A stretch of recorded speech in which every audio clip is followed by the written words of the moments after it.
Thank you for tuning in to Spiritation TV, and if you're joining us for the first time, do not forget to subscribe. The General Assembly was addressed by His Excellency Bola Ahmed Tinubu, President and Commander-in-Chief of the Armed Forces of the Federal Republic of Nigeria. I request protocol to escort His Excellency. On behalf of the General Assembly, I have the honor of welcoming His Excellency Bola Ahmed Tinubu.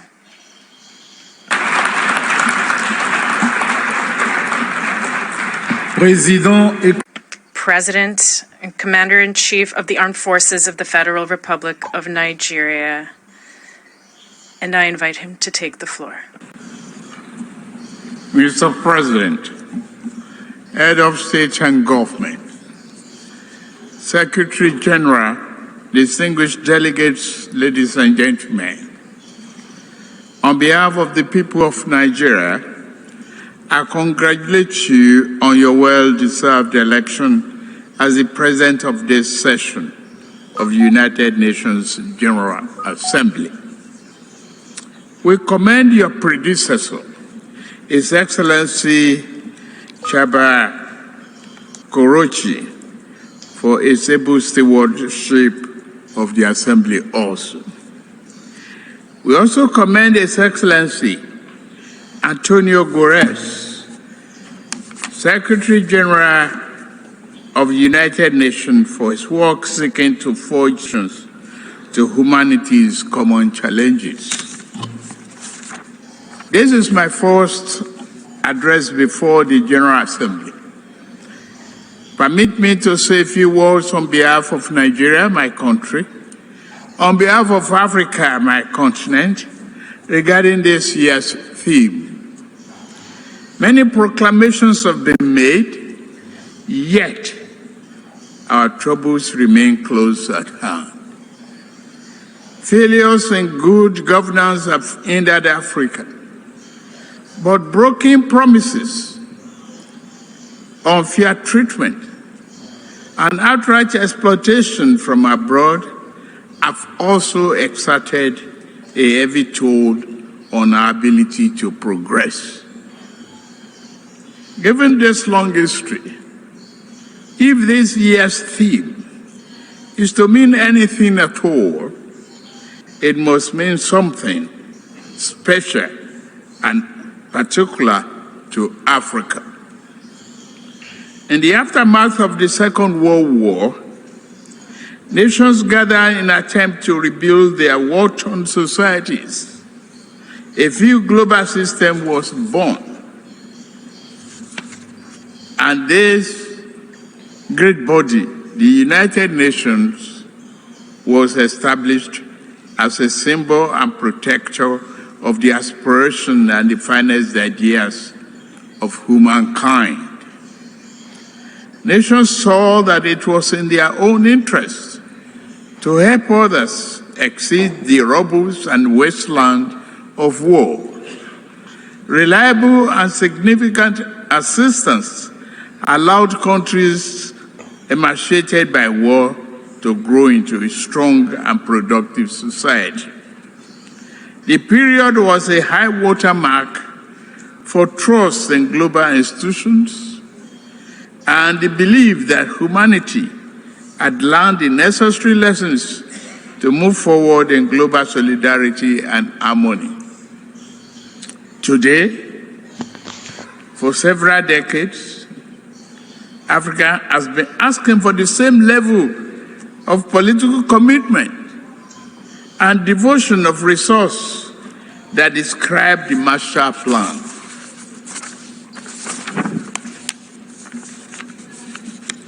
We realize that underlying conditions and causes of economic challenges facing today's Africa are significantly different from those of post-war Europe. We are not asking for identical programs and actions. What we seek is an equal, firm commitment to partnership.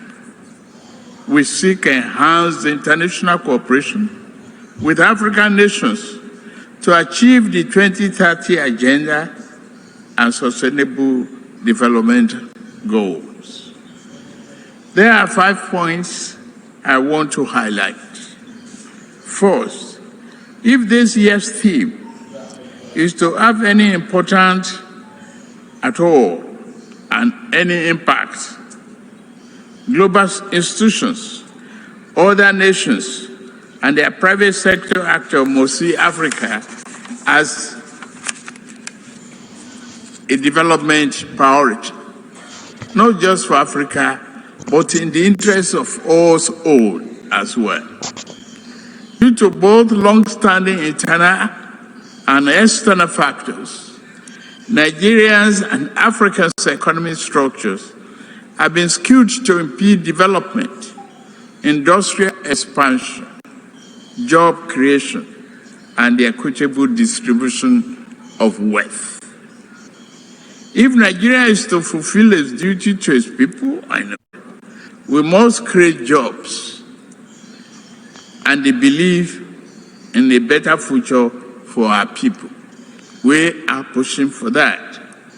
We must also lead by example, and we are doing so, to foster economic growth and investors' confidence in Nigeria, and remove the costly and corrupt fuel subsidy while also discarding a noxious exchange rate system in my first few days in office. Other growth and job-oriented firms are in the wings. I'm mindful of the transient hardship that reform can cause. However, it is necessary to go through this phase in order to establish a foundation for durable growth and investment to build the economy our people deserve. We welcome partnership with those who not mind seeing Nigeria and Africa assume larger roles in the global community. The question is not whether Nigeria is open for business. The question is how much of the world is truly open to doing business with Nigeria, and how African is an equal, mutually beneficial manner. Direct investment in critical industries, opening airports to a wider range and larger quantity of African exports, and meaningful debt relief are important aspects of the cooperation we seek. Second, we must affirm democratic governance as the best guarantor of sovereign will and well-being of the people. Military coups are wrong. As in any titled civilian political arrangement that is, will perpetuate injustice. The wave-crossing part of Africa does not demonstrate favor towards coup. It is a demand for solution to perennial problem. Let us dig it deeper. Regarding Niger, we are negotiating with the military leaders. As chairman of ECOWAS, I seek to help establish democratic governance in a manner that addresses the political economy challenges confronting that nation, including violent extremists who seek to foment instability in our region.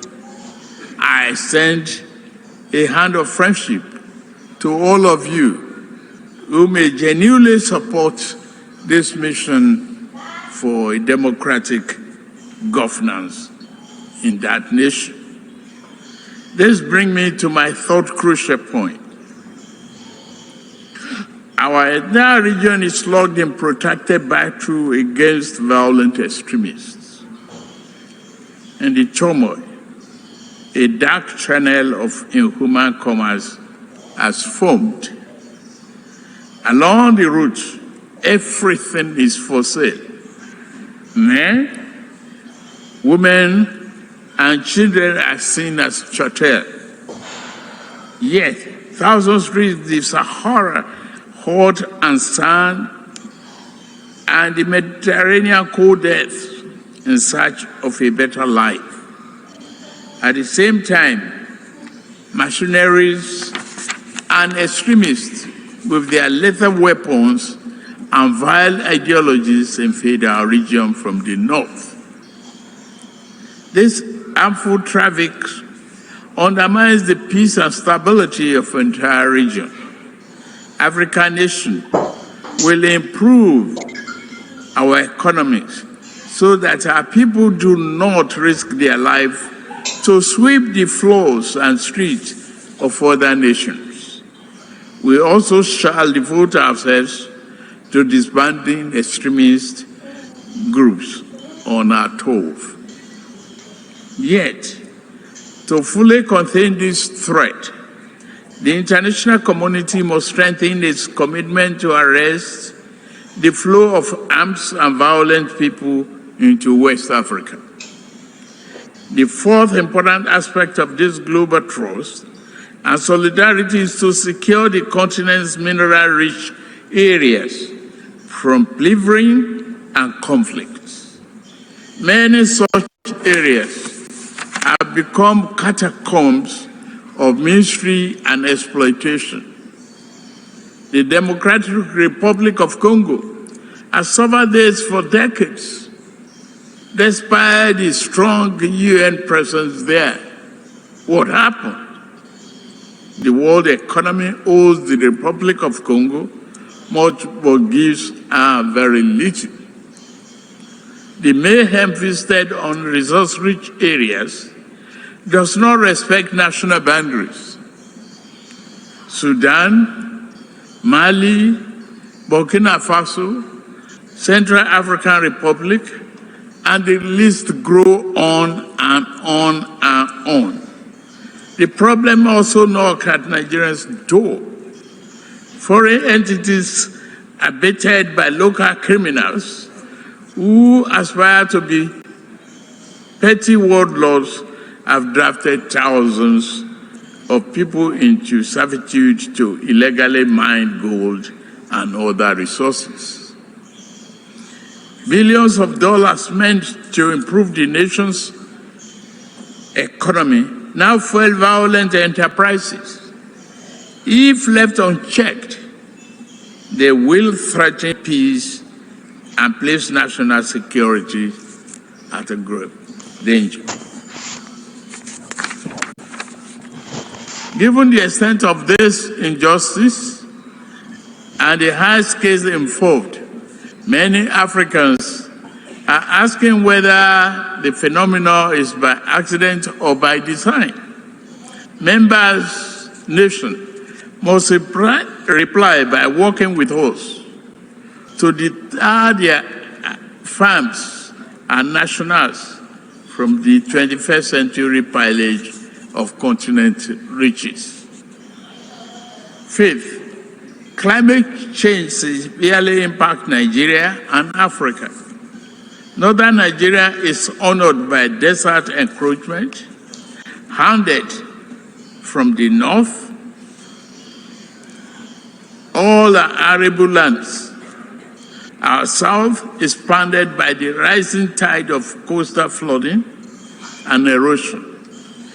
In the middle, the rainy season brings flood that kill and displace multitudes. As I lament death at home, I also lament the grave loss of life in Morocco and Libya. The Nigerian people are with you. Please note that. African nations will fight climate change, but must do so on fair and just terms. To achieve the need popular consensus, this campaign must accord with overall economic efforts. In Nigeria, we shall build political consensus by highlighting remedial actions which also promote economic good. Projects such as Green Wall to stop desert encroachment, halting the destruction of our forests by mass production and distribution of gas burning stoves, and providing employment in local water management and irrigation projects are examples of efforts that equally advance both economic and climate change objectives. Continental efforts regarding climate change will register important victories if established economies were more forthcoming with public and private sector investment for African preferred initiatives. Again, this will go far in demonstrating that global solidarity is real and working. As I'm about to close, let me emphasize Nigeria's objective accord with the guiding principles of this world body: peace, security, human rights, and development. In fundamental ways, nature has been kind to Africa, given abundant land, resources, and creative and industrious people. Yet, man has too often been unkind to a fellow man, and this sad tendency has brought sustained hardship to Africa's doorstep.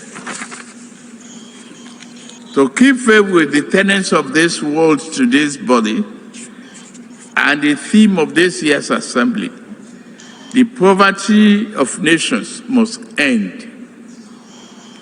The pillage of one nation's resources by overreach of farms and people of stronger nations must end. The will of the people must be respected. This beautiful, generous, and forgiving planet must be protected.